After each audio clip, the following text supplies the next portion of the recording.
Pagdating ni Zian galing sa trabaho, ay sinalubong kagad siya ng nakababatang kapatid na si Dalmia. Halata sa mukha ng magandang dalaga ang tuwa matapos makita ang kanyang kuya. Oh, bakit ganyan ang mukha mo?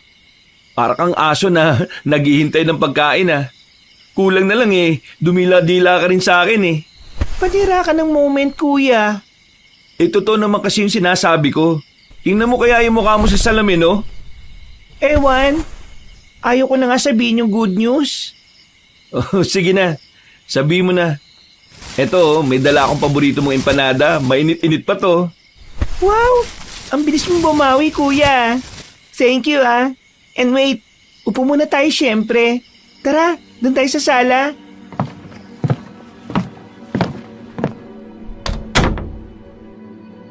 Sabay na nagtungo ang magkapatid sa sala at doon na nga nagpatuloy ng pag-uusap. Maraming sinabi si Dalmia pero hindi naman ito lahat pinakinggan ni Zian. Nagtatanggal lang siya ng sapatos at long sleeves habang pakunwaring nakikinig sa nakababatang kapatid. Pero sa huli ay naagaw na talaga ang atensyon niya nang banggitin ang tungkol sa mga kamag-anakan nila sa probinsya.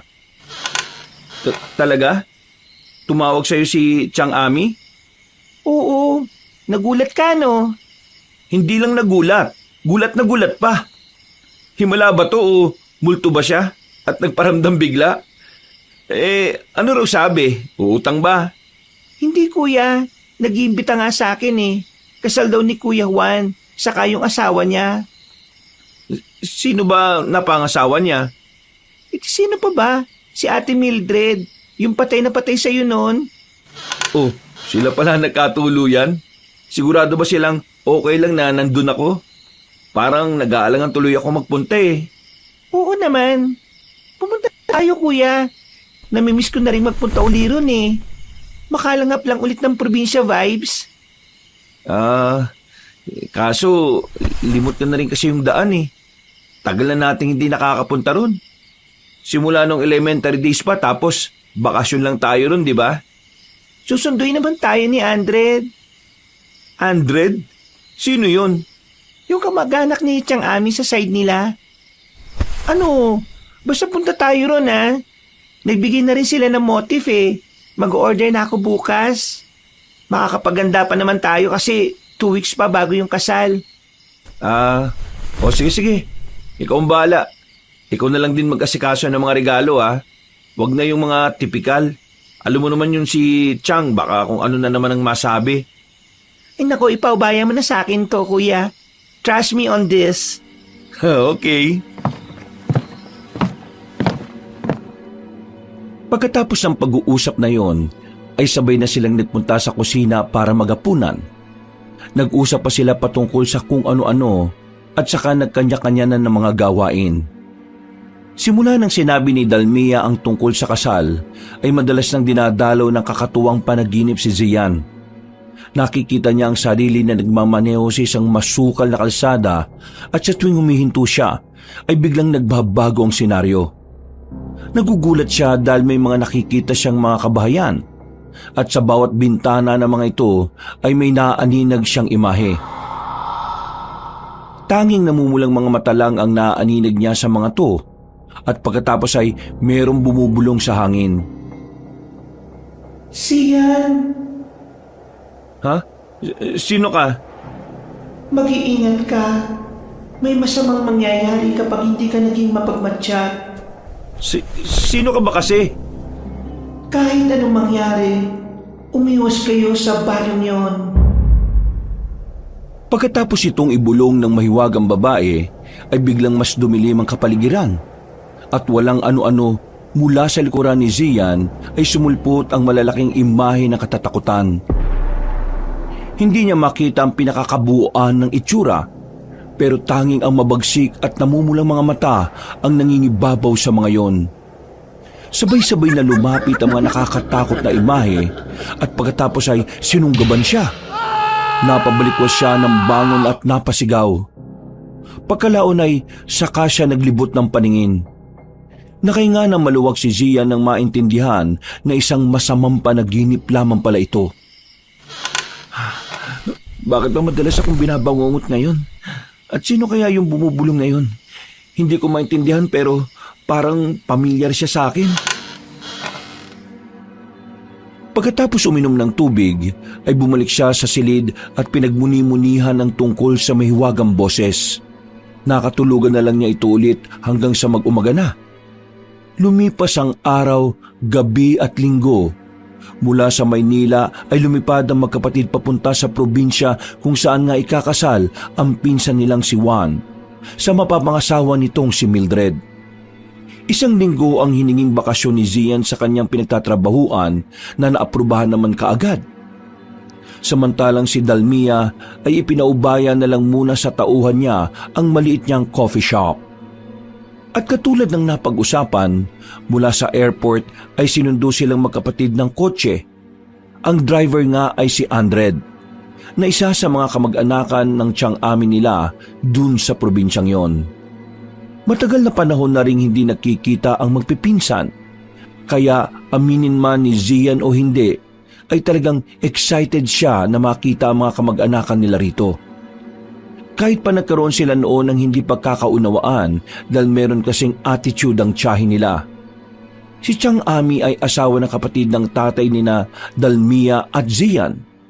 Plano sana nila noon na tumira rin sa nasabing probinsya, pero dahil sa pagiging gahaman ng ginang ay nagpasya na silang hindi magtuloy. Nang mamatay ang tatay Abel at tiyo Cain nila, doon mas lalong tumindi ang samaan ng loob. Kaya itinuturing talaga na himala ni Zian ang tagpong ito na inimbitahan sila ng tiyahin sa kasal. Welcome back sa probinsya namin, Kuya Zian, Ate Dalmia. Grabe, ang pogit, ang ganda nyo na lalo ah. Baka imbis na matuwa si Chang, baka mainis lang yun kasi sa itsura nyo. Kahit simple lang ang dating nyo eh. Parang kayo pang may ganap kayo ni. Ikaw talaga, Andred. Makulit ka pa rin talaga eh, no? Real talk lang. Alam mo naman yung Chang natin, inggiterang malala yung kuis. Oh, di pa rin ba nagbabago si Chang Ami? Ay nako ate, himala na lang makakapagpabago ron. Sakim, madera, inggitera, at lahat na yata ng ere eh, nasa taong yun. Ay nako, pasaway ka. Buti nga't inimbitahan kami. Nako ate, inaway-away kasi siya ni Kuya Juan. Dahil gusto talaga ng kuya na imbitado kayo kasi nga special day niya yun. Eh ang Tiyang natin magaling. Nagbida-bida na naman. Sinabihan tuloy ng Kuya Juan na hindi naman siya ang ikakasal eh. Ayun, natameme ang Bruhilda. Yun ang bagong tawag namin sa kanya. Bruhilda.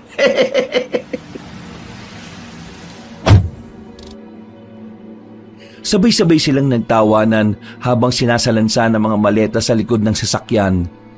Makalipas ang ilang saglit, ay magkakasunod na silang pumasok sa kotse at lumabas ng airport. Nagpatuloy na ang biyahe.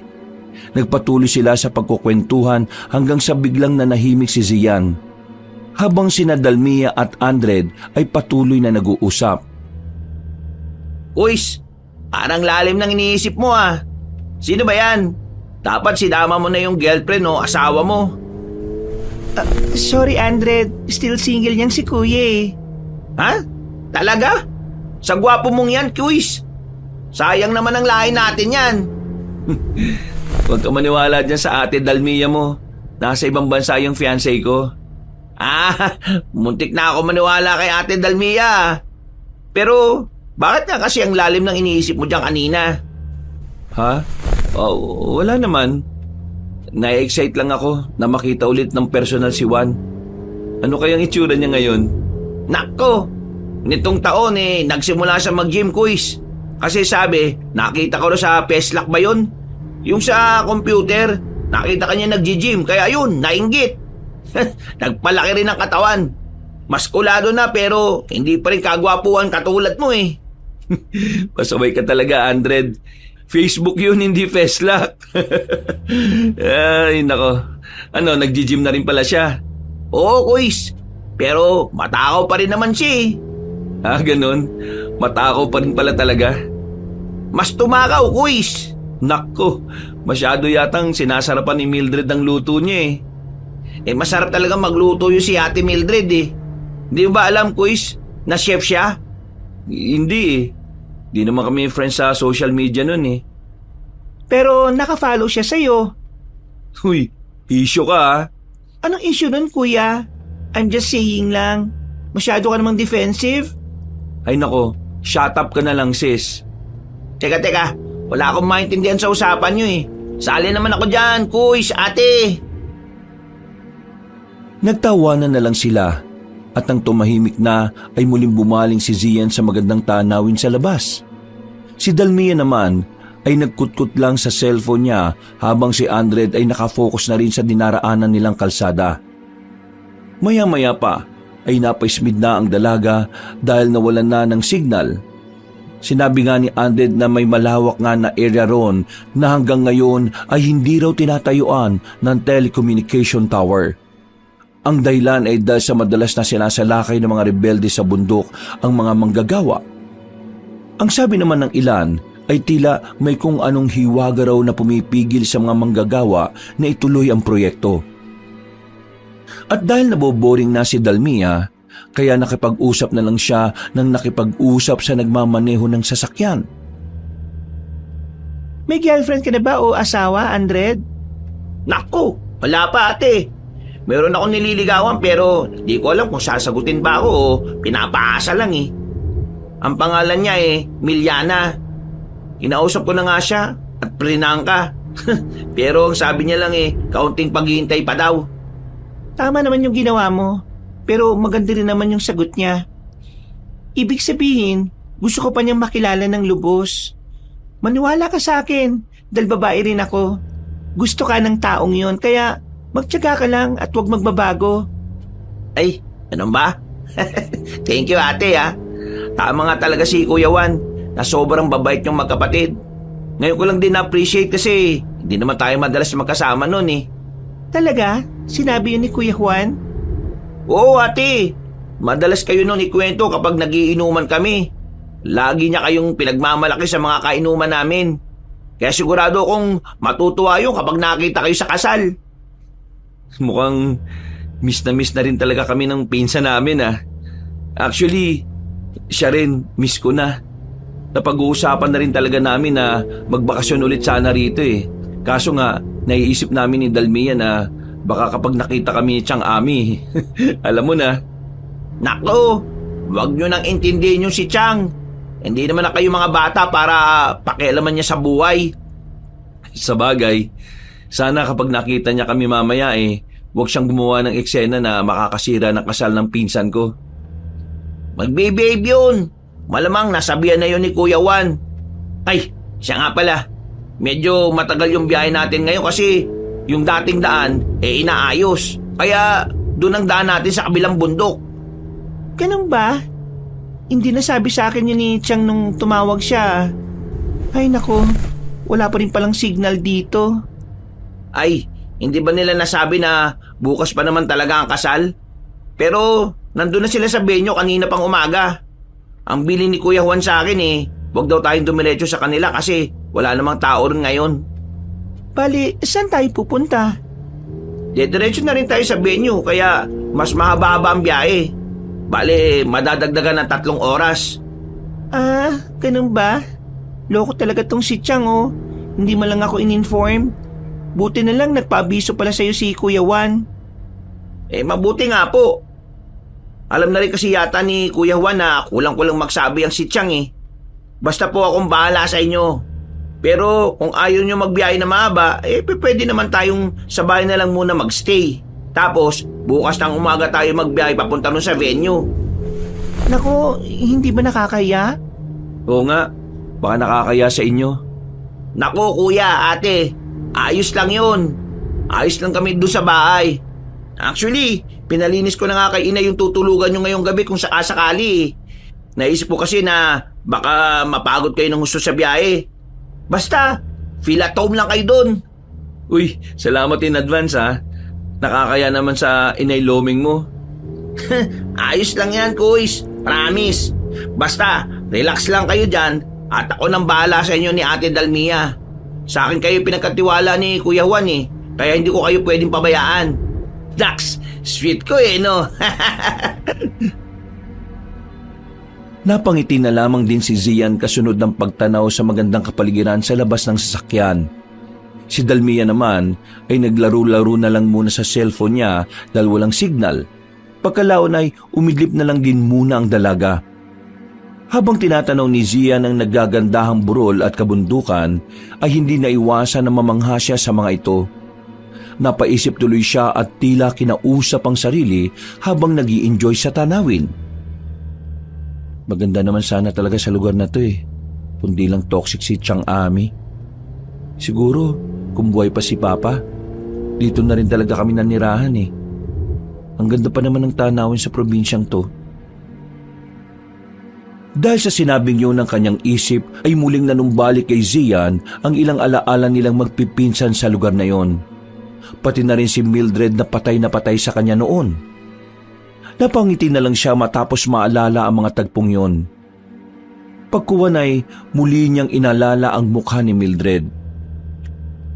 Kumusta na kaya siya? Uy, Kuis, pangiti-ngiti ka na naman ngayon dyan ah. Mukhang maganda yung inaalala mo ah. Meron lang akong naalala. Ang ganda kasi ng paligid dito eh. Ang sarap mag-reminisce. Hay nako, sinabi mo pa, Kuis. Habang natutulog si Dalmia, ay marami pa silang napag-usapan. Kung ano-ano na ang narating ng kanilang kwentuhan. May sports, politika, outer space at kababaihan. Kaya di nila namalayan ang mabilis na takbo ng oras. Hanggang sa mauwi sila sa pag-uusap patungkol sa kababalaghan. Dahil dito ay naalala na naman ni Zia ng mahiwagang boses na madalas niyang napapanaginipan bago magpunta rito. Hindi niya lang matukoy pero sigurado siyang pamilyar ang boses na yon. Pakiramdam niya ay matagal na niyang naririnig ang tinig na yon. Hindi niya lang maalala kung saan. Hindi na niya pinagtuunan ng pansin ang tungkol sa bagay na yon dahil pinakinggan niya ang mga kwentong aswang ni Andred. Naniniwala kasi ang binata. Katulad ng mga sabi-sabi sa kanilang lugar na naglipa ng araw ang aswang dahil hindi pa rin naman ganoon kasibilisado ang probinsya.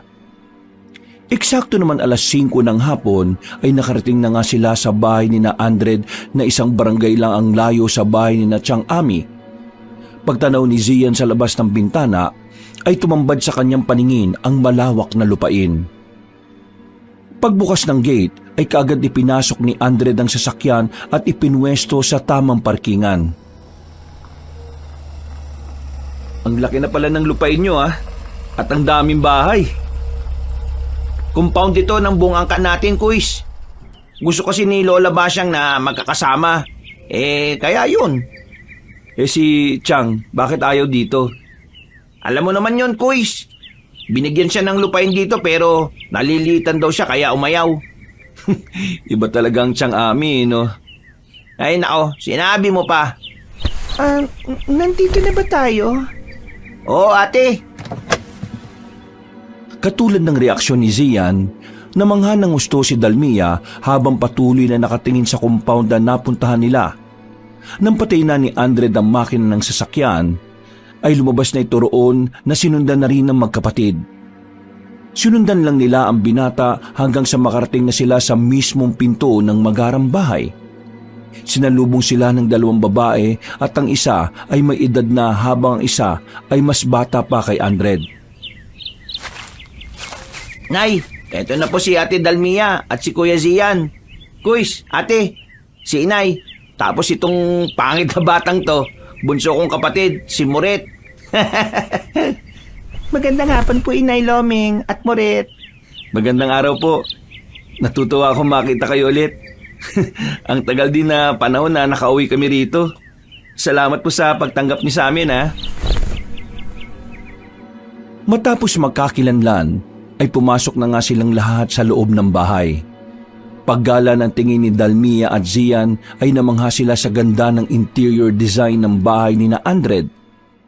Napakasimple lang kasing pumorma ng binata kahit ang buo nitong mag-anak, kaya hindi mahalatang may kaya sila sa buhay. Grabe, yayamanin naman pala kayo, Andred. Kontraktor ba ang Tiyo Gudo?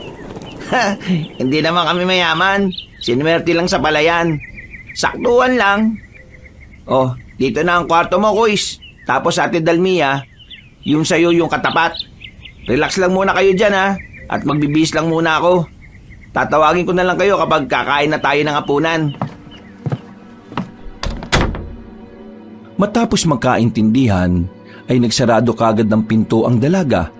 Si Zia naman ay saglit na inilapag ang maleta sa tabi ng kama, saka nahiga at pumikit. Nag-check siya ng cellphone pero sobrang hina ng signal kaya inilapag na lang niya ito. Pagkatapos noon ay nagpalit na rin muna siya ng damit na pambahay para mas maging komportable ang kanyang pagkilos. Pagiga ay nakatulog siya ulit at muli na namang dumalo sa kanya ang kakatuwang panaginip na katulad pa rin ng dati. Nakatayo siya sa tapat ng isang baryo at sa bawat bintana ay nakikita niya ang mga matang namumula. Habang naririnig ang mga ungol na parang sabik na sabik siyang atakihin. Sian?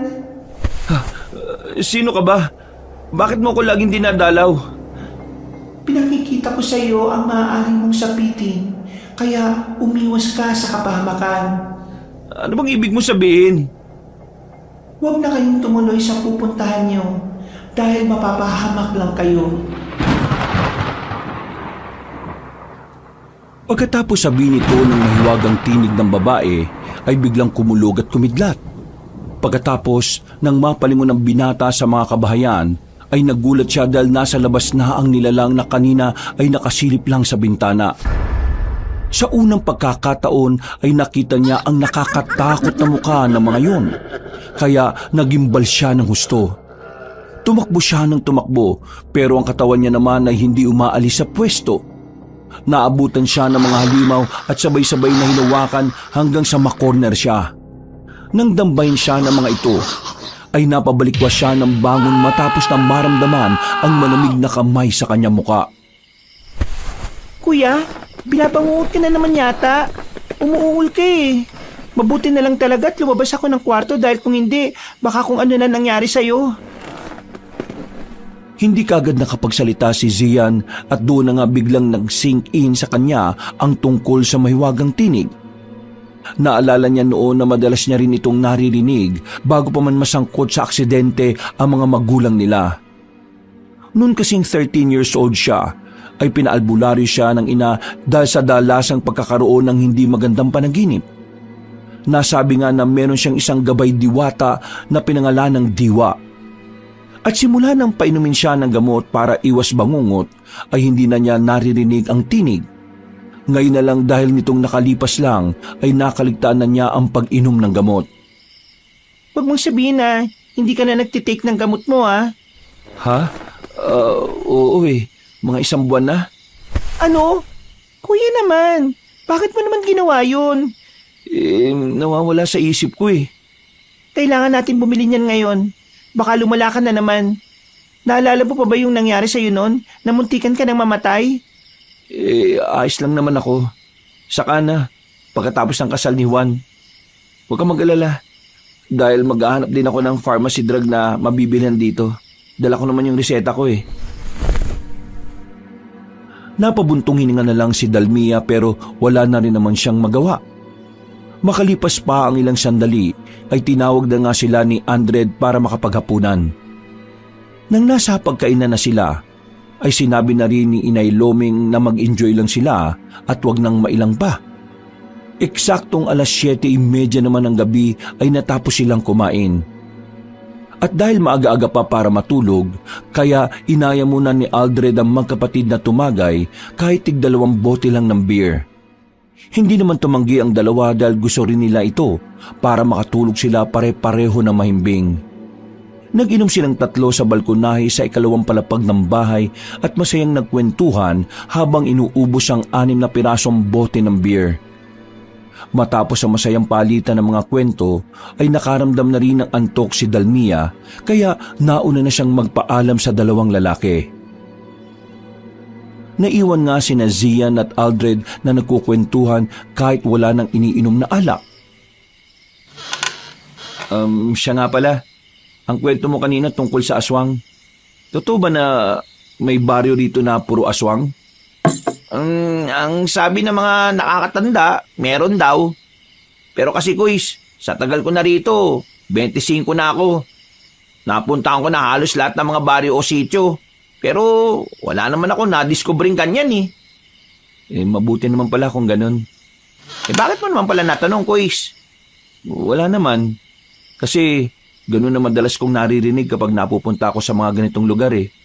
Saka di ba, kahit nung pa mga bata kami, alam ko na rin naman ang reputasyon ng probinsya nyo pagdating sa mga aswang, ulam at iba pang kababalaghan.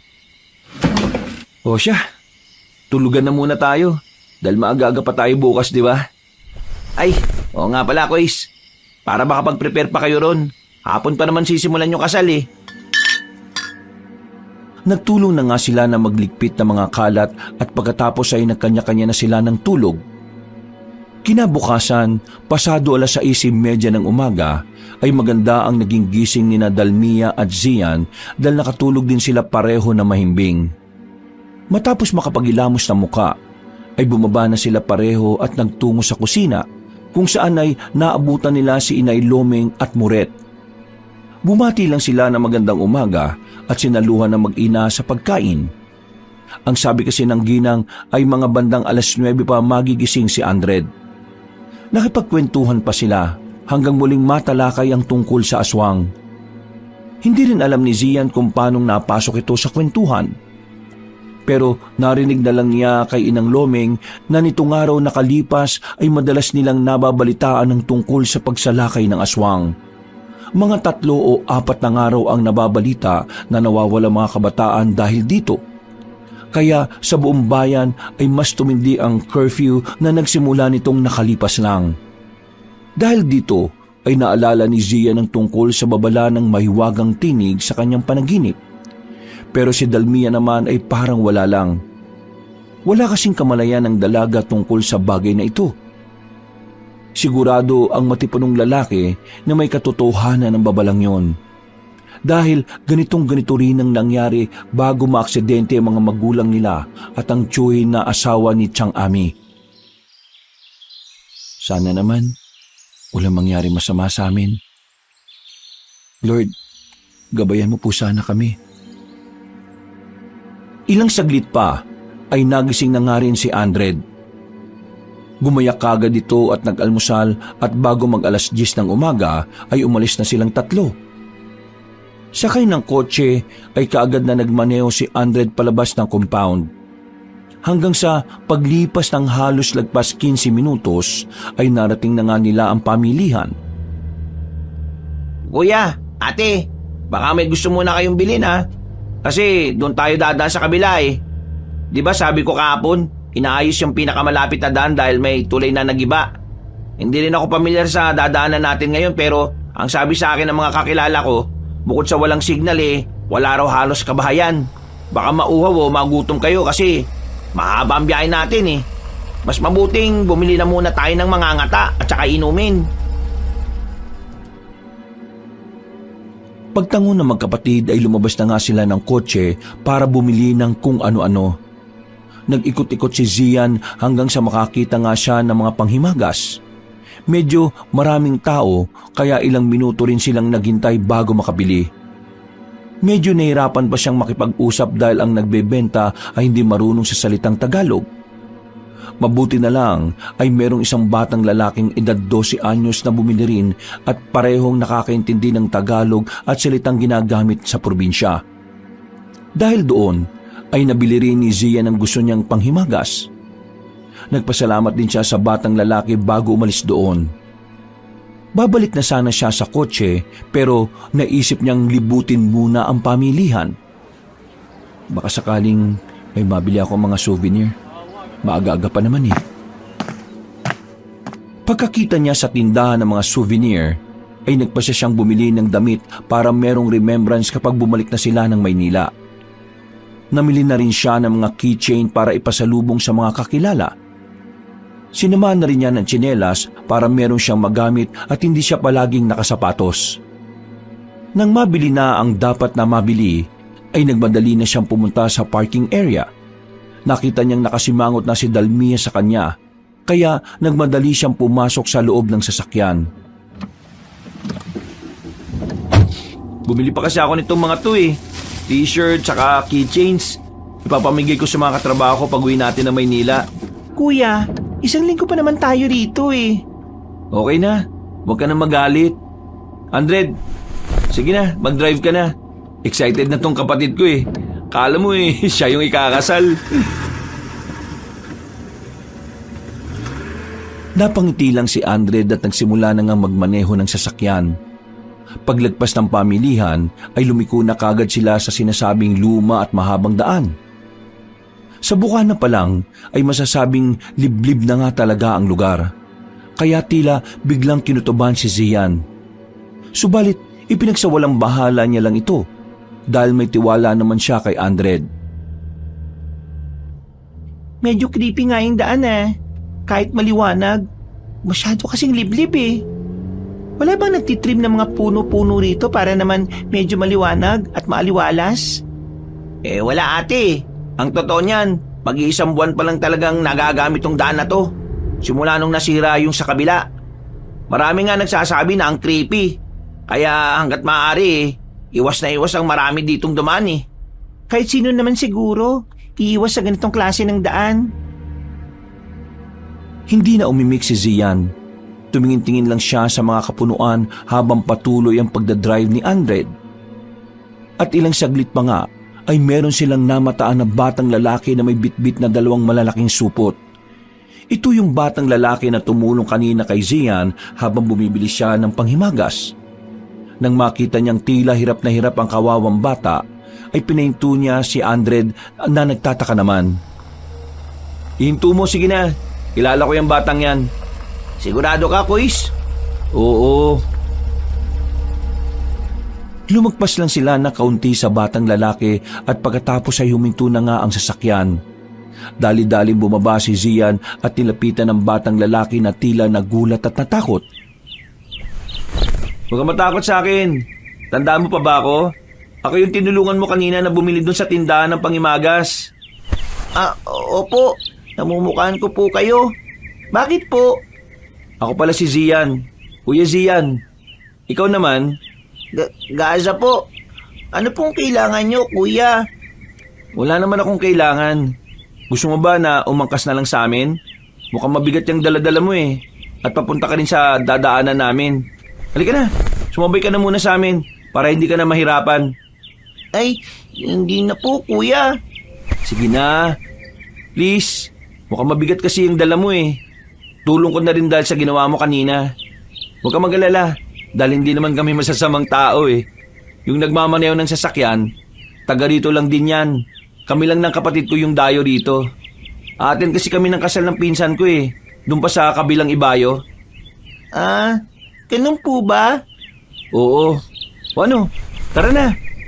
Sige na nga po, dahil mapilit ka po. Pero doon lang po ako bago sa pagliko pa kaliwa Kasi sabi niyo po, di ba, didiretso kayo? Sige, no problem. Pagkasakay ng batang lalaki ay kaagad na pinaandar ni Andred ang sasakyan. Napatingin naman si Dalmia sa batang lalaki at tila kakaiba ang pakiramdam niya sa batang ito. Kung titingnan kasi ay parang kakaibang bata si Gaza. Bukod sa maputla at mapayat, ay parabang may kung ano siyang amoy na hindi maintindihan. Hindi na lang pinahalata ng dalaga dahil ayaw niyang mailang ang batang lalaki. Ibig mong sabihin, kung dito ang daan mo may mga kabahayan din sa banda rito? Opo, meron pong baryo sa banda rito pero looban pa po eh.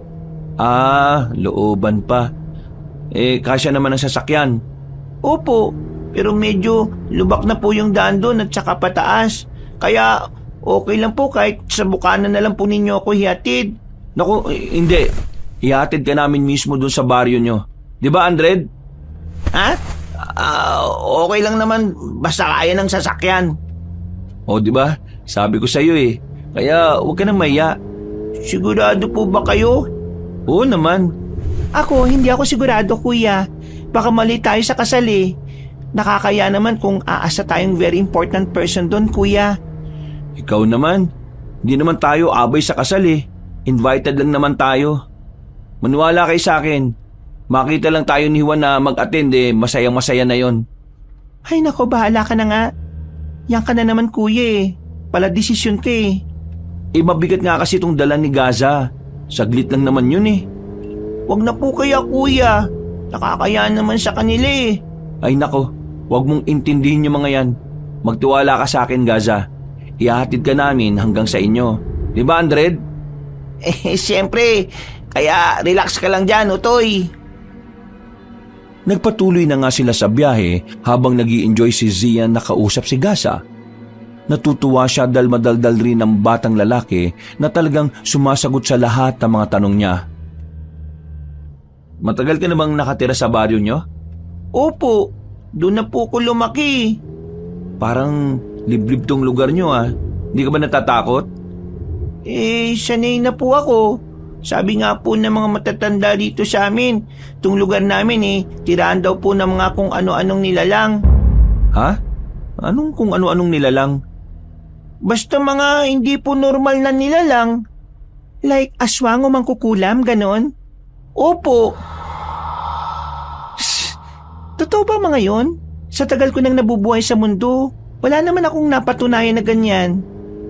Ano po kasi, sa isang taga-syudad na katulad po ninyo, mahirap po talagang maniwala sa mga hindi normal na bagay. Pero totoo po ang aswang at mangkukulam. Lalo na po dito sa lugar namin, marami po sila dyan sa gubat. Hindi lang po aswang at mangkukulam. Dahil may mga laman lupa, diwata, engkanto, at iba pa po. Ay nako, feeling ko sa diwata lang ako maniniwala. Kasi kapag tumingin kasi ako sa salamin, para ako nakakakita ng diwata. Natawa si Andred sa sinabing yon ni Dalmia, pero si Gaza ay hindi na lang umimik. Si Zia naman, matapos marinig ang tungkol sa diwata, ay tila ba may kung anong bagay na bigla na lang pumasok sa isip niya. Sa isang iglap ay parang nawala ang diwa niya sa sasakyan. Para siyang napadpad sa isang lugar na mahiwaga pero pinangingibabawan ng nakakatakot na presensya. Paglingon niya sa kaliwa ay biglang nawala si Andred na nagmamaneho. Sa pagbaling niya naman sa likod ay nawala na rin sina Dalmia at Gaza. Kahit ang sinasakyan niyang kotse ay naglaho na parang bula. Nasaan ako?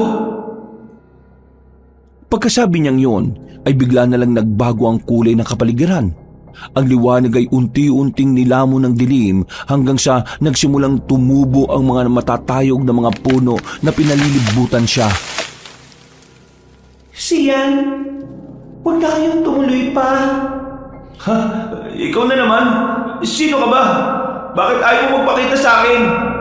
Hindi na ako maaaring magpakita pa sa iyo dahil sa oras na gawin ko yon. Ito na rin ang huli nating pagtatagpo.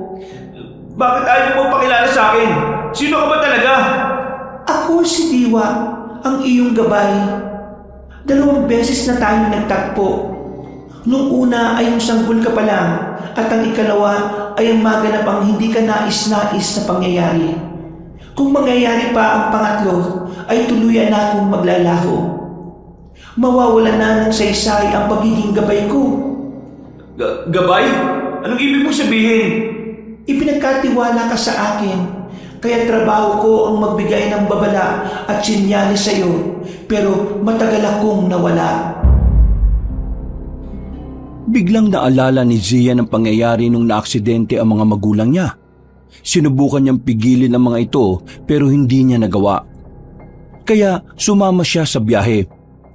Sa katunayan ay kabilang sana siya sa mamamatay pero nagpakita sa kanya si Diwa at iniligtas siya. Dahil dito ay siya ang nag-iisang nakaligtas sa aksidenteng yun. At dahil sa nangyari, sa tuwing magkakaroon siya ng mga bangungot na pangitain ay inaakala na parte ito ng trauma na nangyari sa kanya. Dito na siya nagsimulang uminom ng medisina hanggang sa tuluyang makalimutan si Diwa. Nang maalala niya ang mga yon, ay nanlaki ang mga mata niya sa pagkabigla. Naalala na kita. Ikaw nga yung nagligtas sa akin noon sa aksidente. Oo, ako nga. Kaya makinig kang mabuti sa akin. Huwag.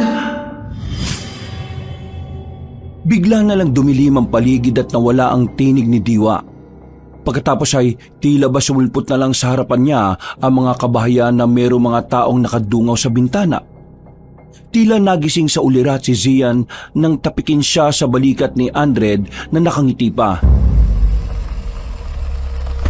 Kuys, nandito na tayo. Ha? Kanina ka pa parang wala sa sarili. Kinakausap kita kanina. Puro ka lang oo ng oo. Ha? Ano kasi? Okay ka lang kuya? Kung may madaraanan tayong bayan mamaya, bumili ka na nga ng gamot mo ha. Nagsisimula ka na naman sa mga ganyan-ganyan mo eh. Nasaan si Gaza? Kanina pa talaga lumabas. Hindi umimik ang matipunong binata. Tumingin lang siya sa harap kung saan niya nakita si Gaza na naglalakad palayo. Pagkatapos ay nakita niya ang mga kabahayan pati ang mga taong nakatingin sa kanila mula sa mga bintana. Nanlaki ang mga mata niya matapos biglang maalala ang nasa kanyang panaginip. Ganito kasi ang itsura ng lugar na tila ipinakita sa kanya ni Diwa. Dahil dito ay parang lumobo ang kanyang ulo dala ng pagkatakot na nararamdaman. Parang may kung ano siyang napifeel na mga oras na yon na alam niyang mag-uuwi sa kapahamakan. Kuya, are you sure you're okay? Ha? Ito yung lugar na yun. Ha? Anong ibig mo sabihin? Nakita ko na to. Maraming beses na. Saan? Sa bangungot ko. Ipinakita sa akin ni Diwa. Umalis na tayo rito. Kuya naman, ano na naman ba yung sinasabi mo? Ito yung sinasabi sa akin ni Diwa na iniiwasang baryo. Andred, please, tara na. Okay po. Nagmaniobra na nga kaagad si Andred ng sasakyan at dali-dali silang umalis sa lugar na yon. Nakahinga sila pare-pareho ng maluwag nang makabalik na sa kalsada. Habang nagpapatuloy ang pagtahak nila sa daan, ay tila nilamon sila ng katahimikan. Hanggang sa umuga ng malakas ang sasakyan at biglang gumiwang-gewang. Anak ng yawa naman oh! Ano bang nangyari, Andred? Pumutok yata yung gulong sa likod eh. Uy, malas naman Kuys oh! Nasaan na ba tayo banda? Hindi ba tayo masyado nakakalayo rin sa sinasabi mong iniiwasang baryo, kuya? Diyos ko po, dapat makalis na tayo dito sa lugar na to. Baka magkatotoo na naman yung sinasabi ni Diwa. Kuya naman, natatakot na ako sa mga sinasabi mo ha. Sino ba yung Diwa na yan? Can you please tell me what's going on here? Sinabi ko na to sa'yo noon, nung mga bata tayo. Pero hindi ka naman naniniwala sa akin eh. Malamang, mga bata pa tayo noon. Kaya hindi ko naman rin matandaan yun, kuya. Sabihin mo na, ano ba kasing nangyayari dito? Siya yung nagbababala sa akin noon na maaksidente sila mama at papa at tiyo. Nitong bago tayo pumunta rito, palagi na rin siyang ulit nagpapakita sa panaginip ko. Pinakita niya yung baryo na yun. Ang sabi niya, umiwas tayo ron dahil... Dahil? Mapapahamak tayo. May mga nakita kong aswang sa lugar na yun. Baryo yon ng mga aswang, kaya kailangan na natin magmadaling makalis dito. Namilog naman ang mga mata ni Dalmia at Andred pagkarinig sa sinabing yun ni Zian. Nangamba rin sila dahil kung may katotohanan ng sinasabi ng matipunong lalaki, sigurado nga na delikado at alanganin ang mga buhay nila ngayon. Kagad kinuha ng dalaga ang cellphone at naghanap ng mainam na signal. Nang makita na ay sinubukan niyang tawagin ng kahit na sinong kontak. Kaya lang ay kusang nagda-drop ang call dahil sa hina ng signal. My God, ano ba to? Walang tutulong sa atin dito, Kuya Zian. Anong gagawin natin? Andre, please, ayusin niyo na yung gulong habang maaga pa. Pinilit tumawa ni Andred dahil gusto niyang maging light lang para sa kanila ang mga pangyayari. Kita na kasi niya ang tensyon sa itsura ng magkapatid.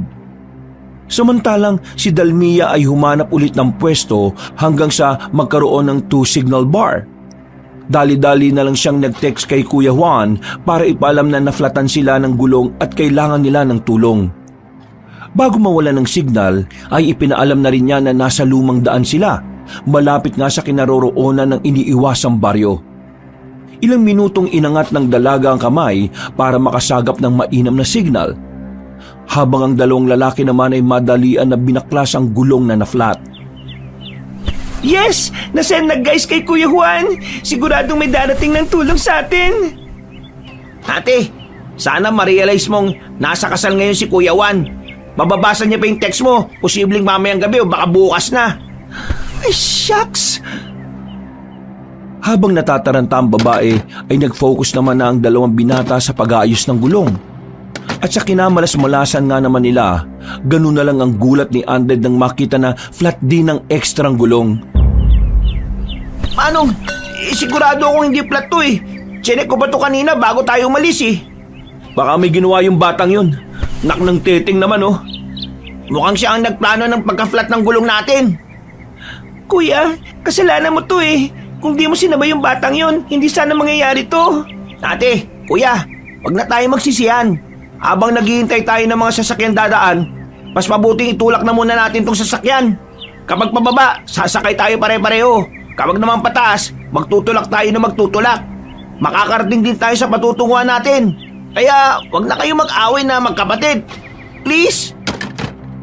Dahil sa sinabing yun ni Andred ay nanahimik na lang si Dalmia at pumasok na sa loob ng sasakyan. Ganun na nga ang ginawa nilang dalawang lalaki.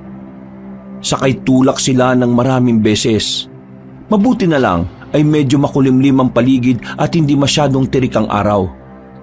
Nagpatuloy sila sa pagsakay tulak hanggang sa madaanan na nila ang matayog at nilulumang arko. Nagkatinginan sila na halata ang kaba at takot sa mga mata nito. Pareho silang napahintod dahil sa kakaibang pakiramdam. Pero pagkalaon ay nagpatuloy pa rin sila sa pagtutulak ng sasakyan. Saglit na tumingin si Zian sa kanyang relo at nagulat siya nang makita na mag-aalas 3 na ng hapon. Saka siya muling napalingon sa nasabing arko at biglang napa-sign of the cross. Kalma lang, Kois. Makakalampas din tayo dito. Kasalanan ko lahat to eh. Huwag mo nang sisihin ang sarili mo. Wala na rin naman tayong mapapala kapag ginawa mo yan, Kois. Salamat ah. Pero kung nakinig lang sana ako sa pangitain ko, kay Diwa, hindi mangyayari ganito sa atin eh. Magiging ayos lang ang lahat. Tiwala lang, Kois. Maya-maya, may dadaan din namang sasakyan dyan at makakaingi tayo ng tulong. Wala nang umimik sa kanilang dalawa. Tahimik at patuloy na lang tinulak ang sasakyan kahit damang-dama na ang pagod. Si Dalmia naman ay nanatili sa loob at siyang nagmamaniobra ng manibela ng sasakyan. Puspusan na ang dalawang binata sa pagtutulak. Dahil ang tanging nais lang talaga nila sa ngayon ay tuluyang makalayo na sa lugar na yon. At kung papala rin ay makarating sila ng ligtas sa kanilang pupuntahan. Nang makalagpas ng ilang metro sa nilulumang arko, ay sabay na napasulyap doon sina Zian at Andred. Subalit nalaki ang mga mata nila nang makakita ng 4 na kalalakihan na lumabas mula sa likuran ng mga punong malapit doon. Nakatingin ang mga yon sa kanila habang nakangiti. Nang makita yun ni Zian ay kinumutan kaagad siya ng matinding takot. Bigla niya kasing naalala ang nakita sa panaginip. Sila yun. Sila yung mga nakita ko sa panaginip ko. Ang mga ngiti at ganyang klase ng mukha. Ganyan-ganyan yun. Ganun ba, Kois? Oo, Andred. Sigurado ko. Kung ganun eh, pumasok na tayo sa loob ng sasakyan. Hindi na tumugon pa si Zian. Sinunod na lang niya ang sinabi ng nakababatang binata. Sabay silang pumasok sa loob ng sasakyan saka ito nilak. Nagtaka naman si Dalmia at nang mapalingon siya sa rear view mirror ay naaninag niya ang mga kalalakihan. Dahan-dahang lumapit ang mga yon habang nag-iiwan ng ngiting nakakaloko. Sino mga yan? Saan sila galing? Hindi namin alam, pero magpalit na muna kayo ng pwesto ni Andred. Nang magkapalit na nga ng pwesto ay eksakto naman na dumating ang 4 na kalalakihan sa nakatigil na sasakyan. Huminto ang mga yon. 2 sa kanan at 2 sa kaliwa. Kaya naging mas mapagmatsyag ang 3 nasa loob ng kotse. Kuya, kinakabahan ako. Huwag kang tumingin sa kanila. Idiretso mo lang ang mga mata mo. Sinunod ng dalagang nakatatanda niyang kapatid. Tumingin lang siya ng diretsyo. Kahit ang totoo ay gusto na niyang maiyak sa takot. Samantalang ang mga kalalakihan naman ay walang ginagawa kundi pagmasdan lang sila. Kuya, ate, mag-seatbelt kayo. Paandarin ko tong sasakyan kapag may ginawa silang kung ano. Paano mo gagawin yun? Paano kung maaksidente tayo? Flat ang gulong natin. Kalma lang ate, akong bahala. Hindi ko kayo hayaang mapahamak. Paano ko kakalma sa ganitong klase ng sitwasyon? Paano kung mga aswang sila tapos kunin nila tayo at pagpiesta ng karnet dugo natin? Huwag kang mag-isip ng kung ano-ano at makinig ka sa sinasabi ni Andred. Kumalma ka lang at mag-pray ka. Kuya naman, makakapag-pray pa ba ako kung ganyan ang makikita ko sa labas? Habang tinitingnan ko yung 4 na yan na sa labas, hindi ako makapag-concentrate at makapagdasal eh. Di pumikit ka. Paano kung pagpikit ko, kuya, may bigla silang gawin? Ay nako, ang dami mo namang reklamo. Bakit di mo na lang gawin yung sinasabi ko sa'yo? Bakit parang ikaw pang naiinis, kuya? At saka, bakit parang kasalanan ko? Ikaw naman ang dahilan kung bakit tayo naipit sa ganitong sitwasyon eh. Sige na, sisihin mo lang ako ng sisihin. Baala ka. Natigilan na sila sa pagtatalo dahil biglang kumalampag ang likurang salamin ng kotse at pagkatapos nabasag yun. Nagulat sila na may tumalsik na solid na bato. Napapikit din silang saglit dahil sa nagtalsikang bubog. At pagdilat ng mga mata ng magkapatid ay ganoon na lang ang gulat nila dahil nakadungaw na sa nabasag na salamin ng isa sa mga lalaki. Nakangiti yun at kitang-kita sa namumulang mga mata ang tuwa habang nakikita silang natatakot. Hindi na nag-aksaya pa ng oras si Andred. Kahit flat ang gulong ng sasakyan ay binuhay niya pa rin ang makina nito. Pagkatapos ay hinarurot niya kaagad ito hanggang sa malampasan nila ang 4 na kalalakihan. Hindi naman umalis ang mga yun sa kanilang pwesto. Nakangiti lang habang pinagmamasdan silang papalayo. At nang tila hindi talaga maganda ang lagay ng gulong ng kotse, ay sinikap ni Andred na kontrolin ang takbo. Pero nagulat sila dahil bigla na lang ding sumulpot sa kung saan ang isang nilalang at lumagpak sa bubungan ng kanilang sasakyan. Sa gulat ay nagsigawan silang tatlo hanggang sa maya-maya pa ay napahinto sila. Sabay-sibay silang napatingin at nakiramdam sa kung ano o sino ang nasa bubungan. Narinig pa nila ang marahan nitong paglalakad. Hanggang sa umungol yon na parang isang halimaw. Dahil dito ay napasigaw sa takot si Dalmia na hindi na kinaya pa ang mga nangyayari. Diyos ko po, kuya! Andred! Ano yung nasa bubong na sasakyan natin? Hindi ko alam ate. Diyos ko! Mamamatay na tayo rito! Mamamatay na tayo! Hindi na tayo makakarating sa kasal! Huwag mo sabihin yan, Dalmia! Makakauwi tayo! Muling umungol lang kung anong nilalang at pagkatapos ay sakay ito tumalon-talon sa bubong. Napalingon naman sila roon hanggang sa mapansin nila na wala na mga kalalakihang nasa likuran.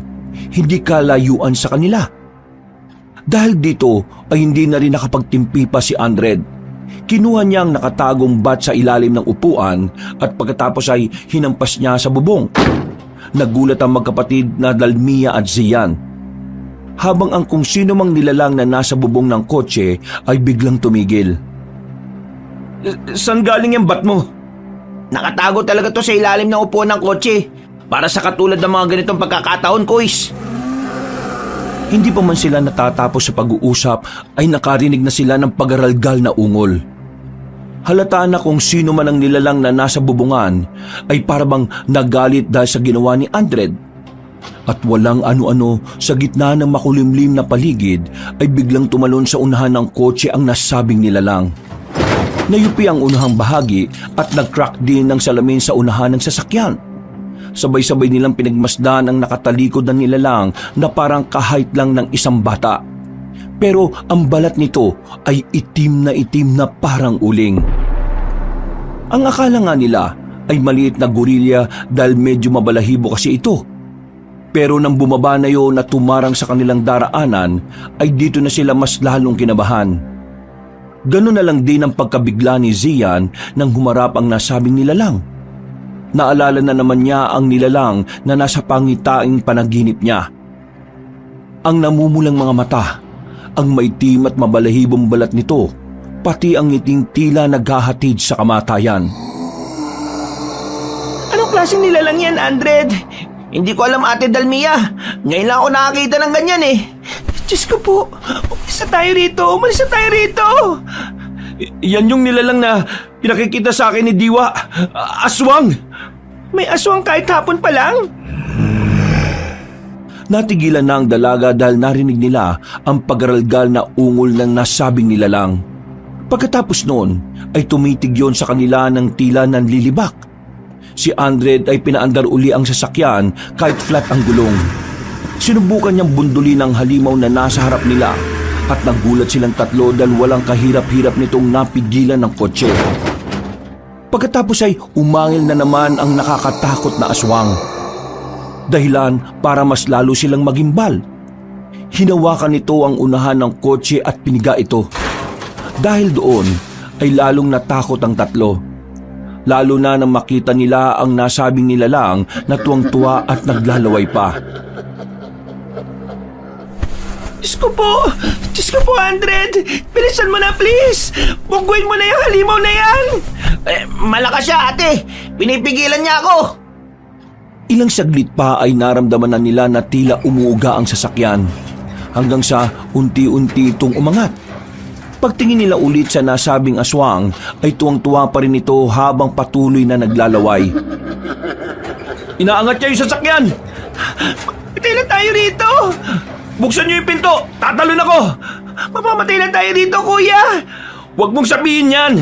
Diyos ko po! Bilisan niyo na, guys! Bago pa matapos ni Zian ang pagsasalita, ay umangat na naman tuluyan ang sasakyan. Napakapit silang tatlo sa upuan habang nakatingin sa aswang na tuwang-tuwa at naglalaway. At hindi nila inexpect ang sumunod na nangyari. Lalo na nang marinig nila ang tono ng boses ng nasabing halimaw. Kumusta, Kuya Zian? Ha? Gasa? Ako nga po. Bakit mo ito ginagawa sa amin? Wala naman kaming ginawang masama sa iyo ah. Tinulungan ka pa nga namin, di ba? Umalis na kayo kagad. Gusto ko lang naman sana magpasalamat sa pagtulong mo sa akin. Sige, tinatanggap ko na. Ibaba mo na kami rito sa kotse. Palisin mo na kami, Gaza, dahil may kailangan kaming puntahan. Gagawin ko lang yun kapag iniwan niyo si Ate Dalmia. Anong sinasabi ng halimaw na yan, kuya? Kitang-kita ko ang reaksyon niya kanina. Para siyang nandidiri sa akin eh. Kaya ang mga katulad niya ay hindi dapat mabuhay. Ha? Sorry na. Sorry. Kuya, huwag mo ko ibibigay sa halimaw na yan. Kapag di niyo yung ginawa, ay wala akong magagawa kundi sama-sama ko kayong ibabalik sa baryo. At sila nang bahala sa kung anong gagawin nila sa inyong tatlo. Please naman, Gaza. Alam mo naman na wala kaming ginawang masama sa iyo, di ba? Kung ano man ang ginawa ng kapatid ko, ako na humingi ng tawad. Palisin mo na kami. Ibaba mo ng sasakyan, parang awa mo na. Hindi ko magagawa yun. Pasensya na, Kuya Gian. Nandiyan na sila. Kaya ito na lang ang naisipan kong paraan.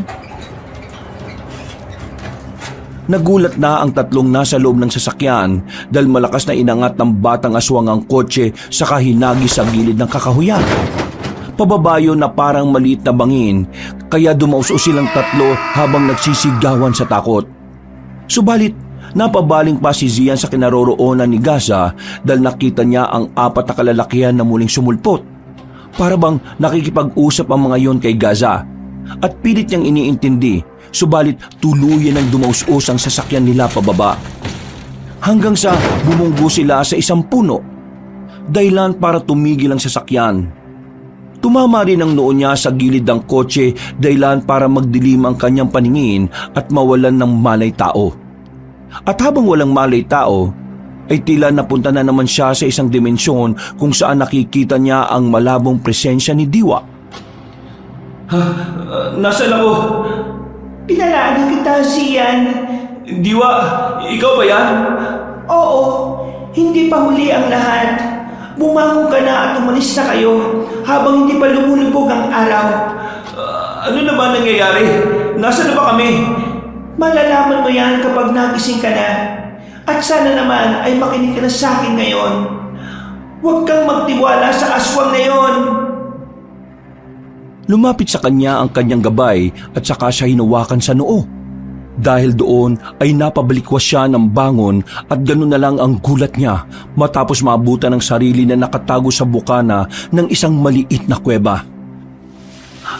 Anong nangyari? Nasaan tayo? Salamat naman po at nagising ka na, kuya. Pansamantala tayo nagtatago dito dahil inaabol tayo ng 4 na kalalakihan. Yung mga lalaking uminto at bumasag ng salamin sa kotse kanina. Nasaan ang kapatid ko? Ayun, kuis, sa gilid. Wala pa rin tigil ang pag-iyak. Gusto ko nang umuwi.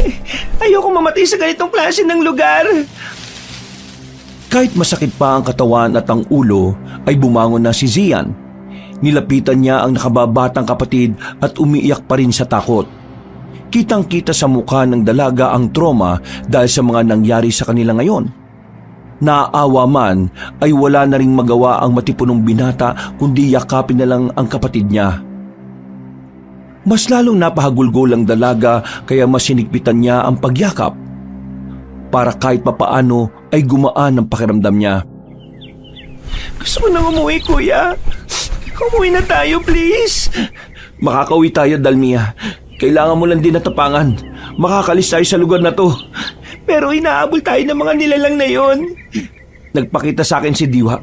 Sinabi niyang makakalis tayo dito ng ligtas. Kaya huwag kayong mabahala. Kailangan lang natin mag-ingat. Tara na, bilisan na natin. Pero, kuis, pakagat na ang dilim eh. Ha? Paano nangyari? Matagal ka rin kasing nawalan ng mali kanina nung nahulog tayo sa bangin. Pinagtulungan ka nga lang namin buhatin kanina ni Dalmia eh. Hindi na nagpakita yung batang aswang pero yung 4 na lalaki kanina, sila yung umabol sa atin. Ha? Ganun ba? Naalala ko ngang bigla na may kinuwento noon yung lolo ko tungkol sa mga aswang na may kakaya magpalit ng anyo kahit may araw pa. Meron ba talagang ganun? Oo, kuis. Kambyon adlawan ang tawag sa kanila. Ang pangalan nito ay hango umano sa salitang kambyo o palit at araw. Tumutukoy yun sa kakayahan nilang makapagpalit bilang aswang kahit may sikat pa ang araw. Parang ganun yung batang si Gaza. Pero yung mga kalalakihan, hindi naman sila nagpalit ng anyong aswang kanina eh. Kung ganun, kailangan na nating umalis dito habang papalubog pa lang ang araw. Aabot pa ba tayo, kuis? Hindi ko alam. Hindi ba't ikaw ang taga rito? Pasensya na. Kinakabahan lang ako talaga eh. Hindi ko alam kung anong gagawin natin. Nangako pa naman ako kay Kuya Juan na hindi ko kayo pababayaan. Pero ito tayo ngayon, nalalagay sa alanganin. Ikaw na nga ang nagsabi kanina, di ba? Na wala nang oras pa para magsisihan tayo. Magmadali na kayo. At aalis na tayo. Dahil kung magtatagal pa tayo dito, posibleng hindi lang ang lalaking yun ang humabol sa atin, kundi ang mga taga-baryo na mismo. Ilang beses na ipinakita ni Diwa sa pangitain ko ang lugar na yon. Kaya kung tutusin ako talaga ang may sala eh. Pero wala nang panahon para magturuan tayo kung sinong may sala. Kaya tara na! Nang okay na ang lahat, dala ang mga ginawa nilang sandata gamit ang bato at mga sanga sa kakahuyan, magkakasabay na nga silang umalis sa lugar na yon. Mga ilang metro pa lang ang layo nila Dalmia, Zian at Andred mula sa pinagtaguang kuweba, ay sumalubong agad sa kanila ang mabigat na katahimikan na kagubatan. Ang araw ay unti-unti na ngang lumulubog. Tila ba pinapatingkad ang mapula at madilim na langit na parang nagsisilbing babala. Lumulusot ang mga anino ng mga punong kahoy sa kanilang daraanan at bawat tunog ng dahon na natatapakan nila ay ramdam ang nagbabadyang panganib. Kuya, ate, kinakabahan talaga ako. Siguro, mas mainam na sa kuwebang yun na lang tayo magpalipas ng gabi. Parang mas ligtas pa tayo ron eh. Hindi tayo nakakasiguro dyan, Andred. Kasi kung ligtas tayo ron, siguradong nagbigay ng pahiwatig sa akin si Diwa. Pero wala naman siyang ginawang ganun eh. Ganun po ba? Pero hindi ko alam ha. Basta kinakabahan talaga ako, kuis. Pasensya na ha. Walang problema. Huwag na lang tayo maghiwa-hiwalay. At yung mga ginawa nating sandata, alam ko magiging malaking tulong to. Oo, sige. Naintindihan ko. Nantala ang kanilang pag-uusap dahil napansin nilang hindi mapakali si Dalmia. Napansin nila na parang tila nag-iba ang dating ng dalaga. Kung kanina ay para itong takot na takot, ngayon naman ay parang na-hyper at lumala ang pagkairita. Bigla tuloy naalala ni Zian na nagiging ganito nga pala ang asta ng nakababata niyang kapatid kapag nasosobrahan ng stress.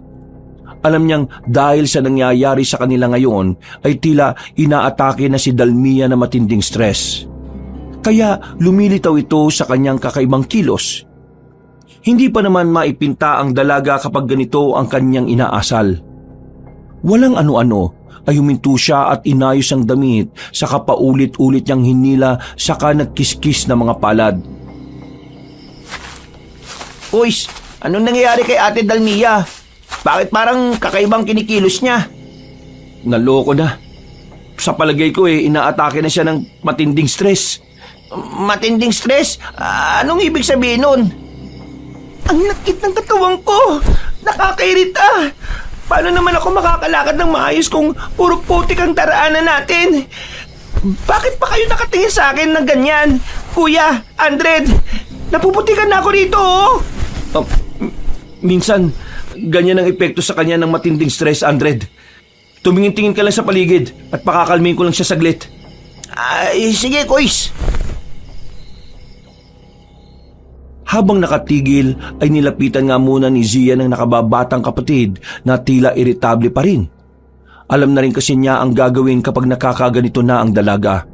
Pero syempre, dahil iba ang sitwasyon nila na mas mapanganib, kaya kabado pa rin siya. Kuya, ano ba naman tong lugar na to? Dalmia, makinig ka sa akin.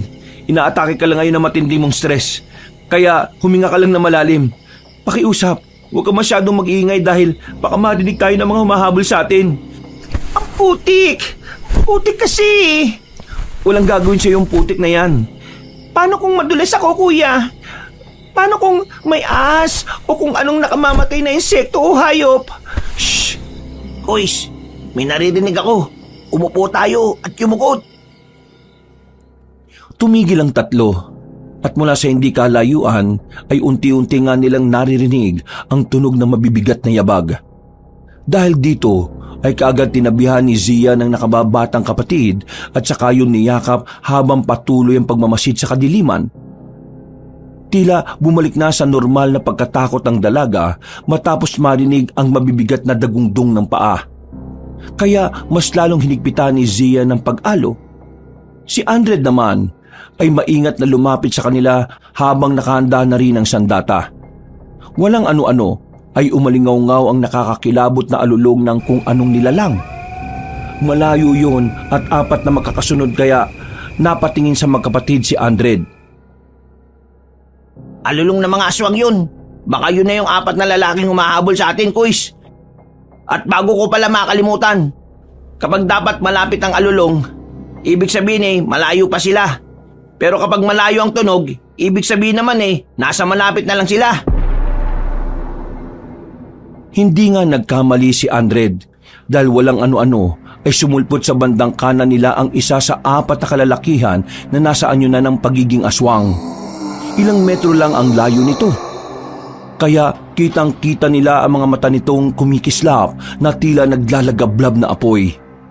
Bukod pa rito, ang bibig ng aswang ay punong-puno ng mahahaba at matutulis na mga ngipin. Nang makita yun ni Dalmia, ay napatili kagad siya sa takot. Hindi na nagawang takpan pa ni Zia ng bibig niya dahil din sa pagkabigla. Natutuwang napalingon sa kanila ang aswang habang naglalaway ng husto.